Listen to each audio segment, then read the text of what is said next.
This is yours truly, giving a brief rundown on our recent trip to the Far East and points in between. We're on our way home here via MATS. MATS, that's short for Madison Avenue Transit System. Believe me, it was a great privilege sharing our Christmas with the men of the Air Force stationed in Guam and Japan. Every time I return from one of these jaunts, I keep a sort of scrapbook in my mind, just behind Jayne Mansfield. I remember our welcome at Guam and the 10,000 airmen wishing Merry Christmas to us, we to them. Les Brown's band pounded out the beat, and Hedda Hopper was on hand to give the boys the dope on our ICBM program. The baseball park at Johnson Air Base was our show house in Japan. Flower girls were on hand with the traditional symbol of welcome, and Aaron O'Brien retaliated. Talking about retaliation, the Air Force has had it. Kelowna has joined up.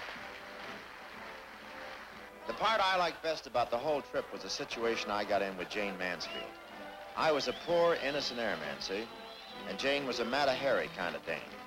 She was out to worm cosmic, top-secret information from me, but I was strong, even in the face of